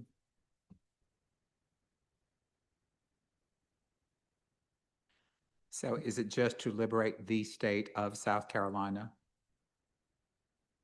It was a state. I understand, so again, so That's why. I'm just trying, Why don't you just say South Carolina? well, Green does- called it territory, and in European circles, they actually said territory. President. right, John Rutledge, You right? don't have to liberate a republic. The front of the sentence, thousands of South Carolinians, that does qualify the South Carolinians. And that's why I maybe suggest you sacrifice your lives for the cause of American independence, because you're already talking about South Carolinians at the beginning of that sentence. Well, here's the thing, speaking from, for all the military veterans out there, there were many people from other states and other countries that came here with a specific reason, and I take your point about enslavement and that sort of thing, to liberate South Carolina when the British were under occupation. And as you probably know, there were, by some estimates, over 25 fortresses that the British built across the state of South Carolina. So many of those people came here and people from other countries with the sole intent to liberate South Carolina. Just and for the sake of expediency, I wonder if we could get that by just saying the thousands of South Carolinians and those from other states and nations who sacrificed their lives here for South Carolina and for the cause of independence. That sounds wonderful, I think. Right. No, I think it's a point well taken. Yeah. So you would just be excising the words to liberate, sacrifice their lives here, and adding the word for South Carolina and for the cause of independence. Yes, sir. Okay. So I'm going to recapitulate this so we'll have a record. So if I understand it, the motion that you made, Ken, and has been seconded, has now been amended so that in the second paragraph, there is an end quote after American independence. And then in the item D on the second page, it says Peter Timothy, and instead of and its readings throughout the city, instead of saying and the DOI readings, so ITS. On the I point, it's just what we said, sacrifice their lives here for South Carolina and for the cause of independence. And then in the final paragraph, I would defer to you, Dale, instead of having period, it's semicolon, and further urge, was it? Further urge Charleston's mayor to proclaim the period 2025 through 2033. Or I think what David amended to make a proclamation for the same. Further urge Charleston's mayor to issue a proclamation for the same. Meaning that the years 2025, 23 are American Standard. Right, right. Lawyers have always taught me he's trying to save words, and I don't believe in saving words if you can use them right. No, I think we should share in the motion to amend. So, sure. I know you did. The large paragraph on this page, the big chunk, the last sentence, and we may have tweaked this, but this is the current spelling of Charleston, where everywhere else there's historic spelling of Charleston. And I think it's referring to the time period at which the revolution occurred, so I don't know if you want to be consistent with that.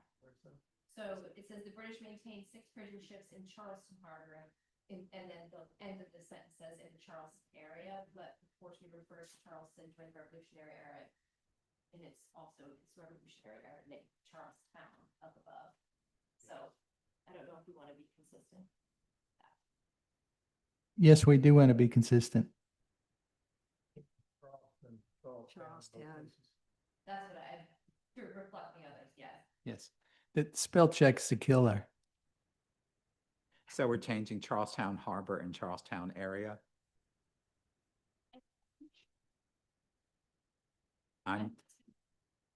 Right. Well, Daniel Webster didn't come along until, the 1820s or something like that. And so there was no rules. However, the British, before the Stamp Act, it was 2 words, Charlestown. And that's the way the British wrote it. I just came back from last month. I was at Oxford. And so I got to see some Charleston documents at the special collections in Oxford. By the way, they treated me very well. So if anyone's listening, thank you. And then when it was declared a republic in 1775, and they came up with these different councils to replace the royal councils, they then started referring to it as Charlestown. They put both of the words together. Then after the war, I believe in 1784, could have been 1783, they separated, they separated both of the words and dropped off the E and went to excuse me, they put together the word Charleston and took the E off. Yeah, I think even in the, even when the city's incorporated, they're inconsistent as to how that they, spell it. But so I think, okay, so I'm gonna recap it one more time, but I'm still uncertain as to the final line, but I'm going to recap it now, and this is like, so, in the second paragraph on the first page, the end quote after independence. In the third paragraph, Charlestown Harbor instead of Charleston Harbor, Charlestown area instead of Charleston. Then Something 7,500 revolution put it to South Carolina and in the Charleston. Maybe that implies that 75. in both. Both, so maybe you should say occurred throughout South Carolina, many in the Charleston area.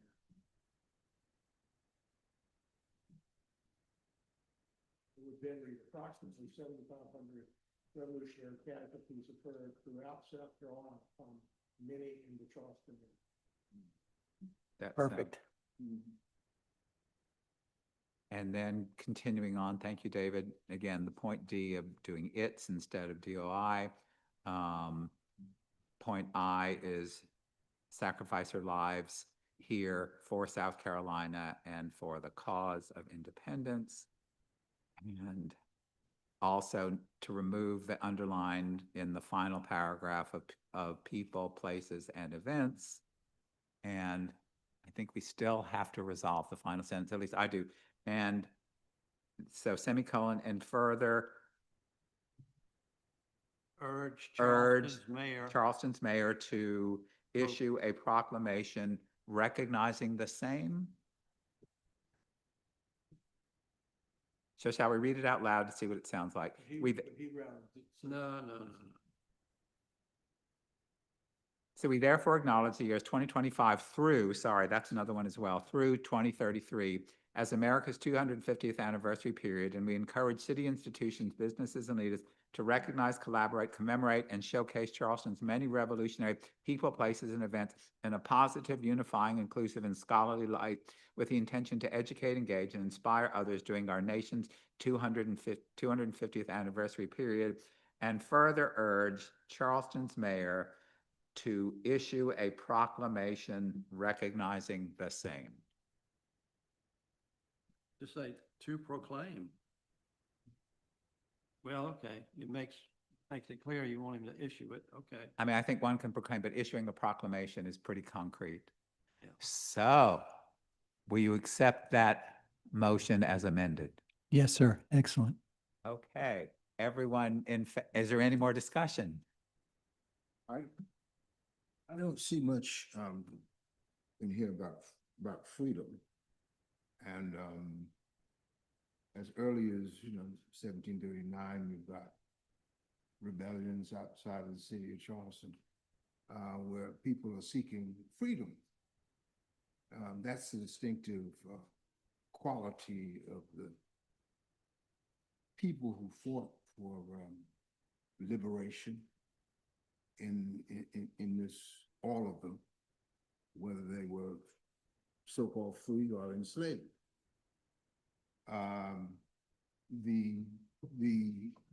We've got to try to find ways of emphasizing this idea of freedom, not just with regard to the American Revolution. There's been a steady expanse of the notion of freedom since that time. Originally it was only white man had property, other people got ticked off about that. Said, no, rebel before we allow this to happen. It'd be ruled by rich white men, we're still arguing about that question. So, And it's an important issue. So we've got to start to look at the quest for freedom in this draft in some way. The quest for human freedom, which is, stated in the Bible. This is not, God set us free, This is not something that happened in the 18th century. This is something that has been going on. This quest has been going on for millennia, thousands of years. So we need to take note of that in this draft in some way. so are you, Right now, we're talking about independence from Britain and all the rest of that, but on the minds of many Americans, many people who were here in America, and probably for the majority who were here in South Carolina at that time, it was the idea of human freedom that set this thing off. Many people, the population is 3 times Peter Wood's work, 3 times as many African Americans as were of European people of European ancestry in this state or in this colony at the time, and they had views. They might have been under the gun, but they had views, and those views reflected the notion of freedom and the idea that other people wanted freedom too, not just the Africans, and were willing to fight for it. Brought about a consensus for freedom that caused people to coalesce and struggle for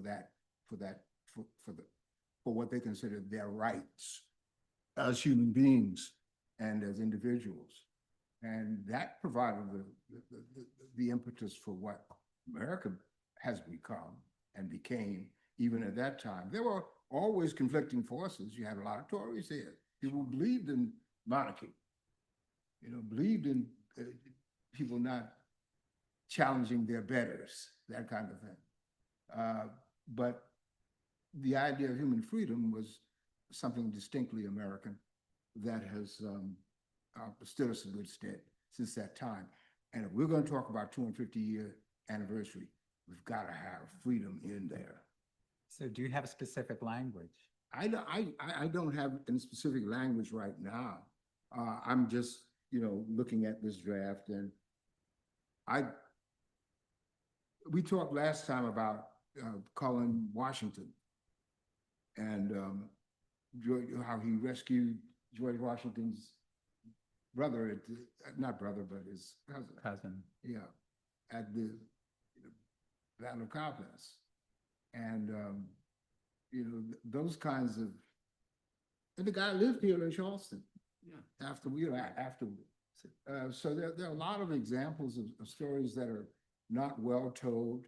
And I think we need the story of, and after 250 years, we need to start to look at the story of America and the American experiment in democracy and search for quest for freedom, human freedom, in a bit more mature way.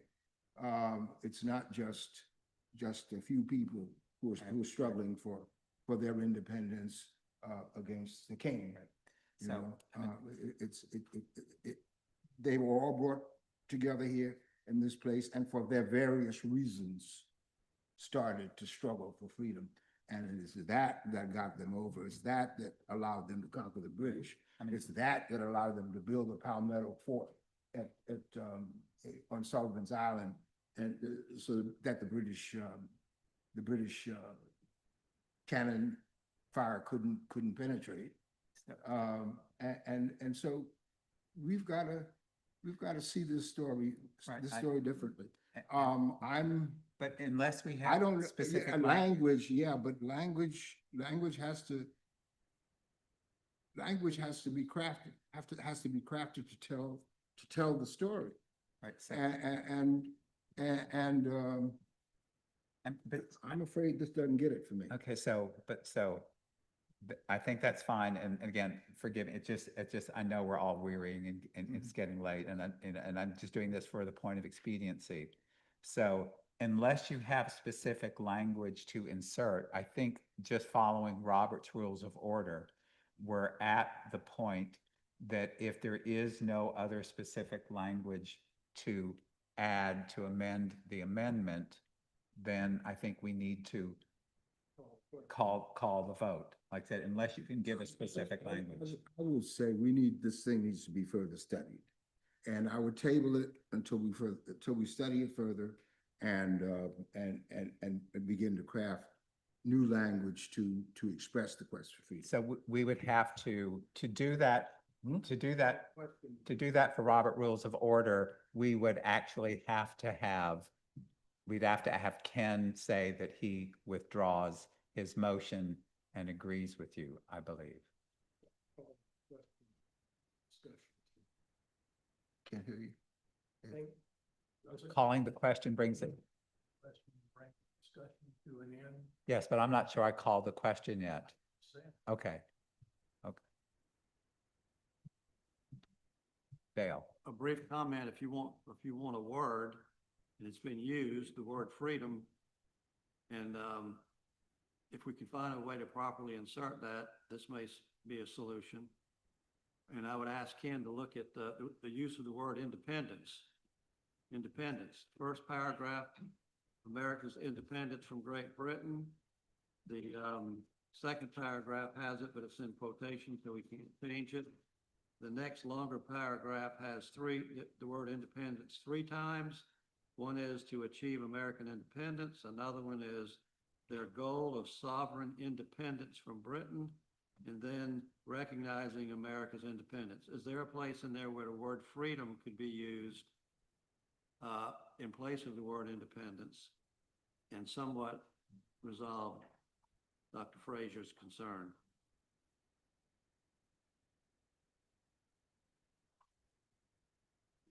Or can I suggest something else?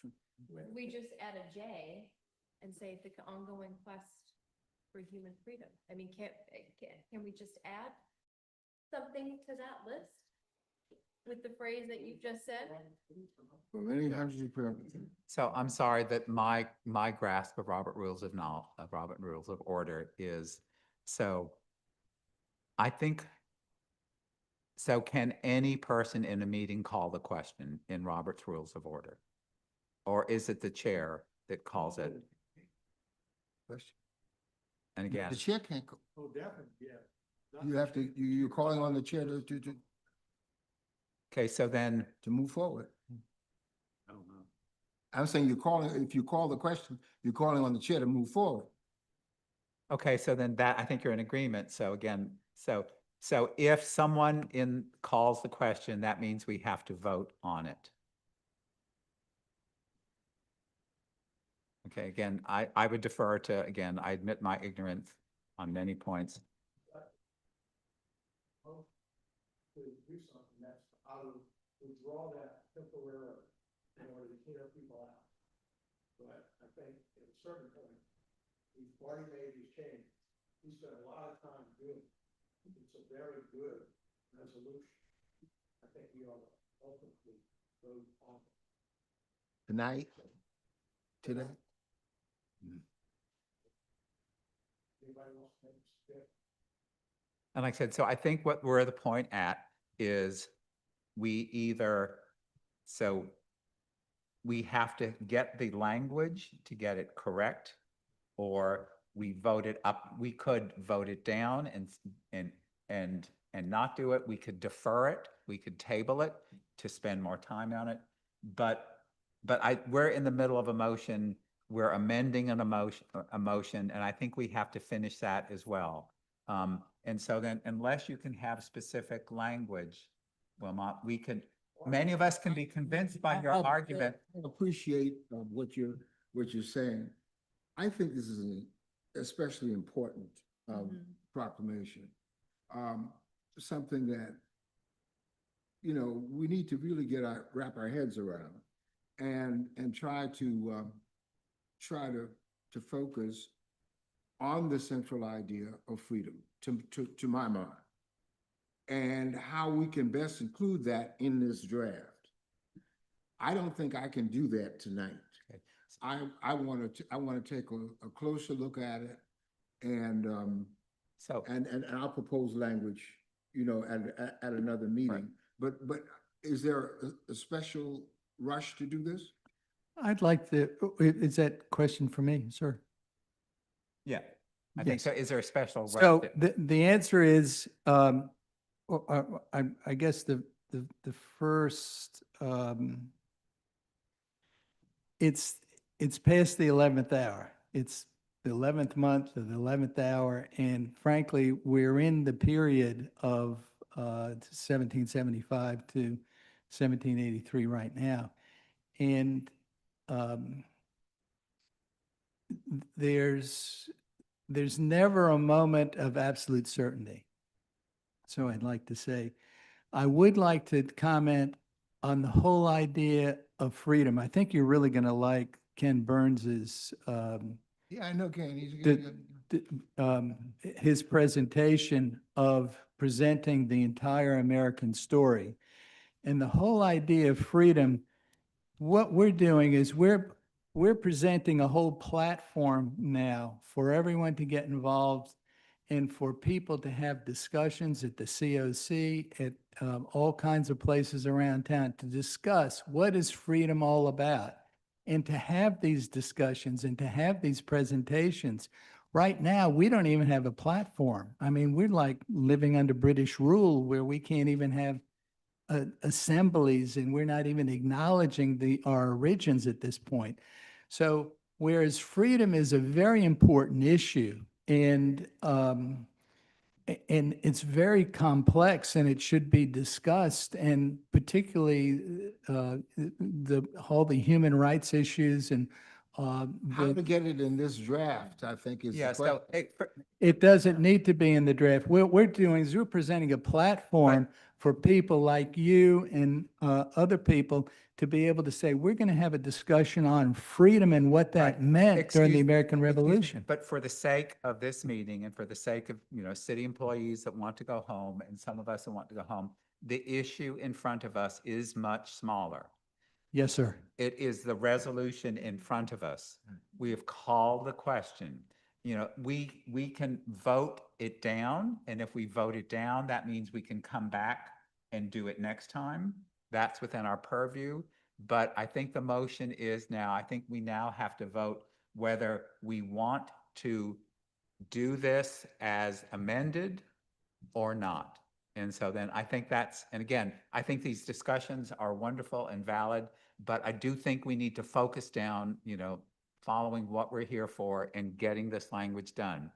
So let's call the question. And so then everyone in favor of passing this very much amended resolution, please say aye or raise their hand. Aye. And we have 1, 2, 3, 4, 5. Anyone nay? And 2 nay. Do we need the roll call? And 1 abstention. So, but it does pass.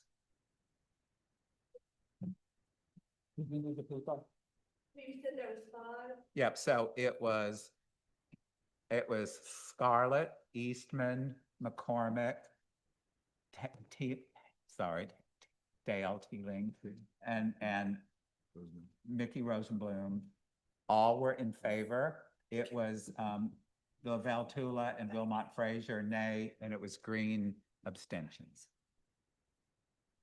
Okay, so the other order of business that we have is this might be, if anyone else has anything, this might be Mickey's last meeting. It might be. And Mickey, you've been here 41 years.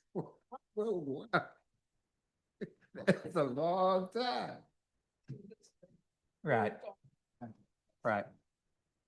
And come back. This is my goodbye. The long goodbye.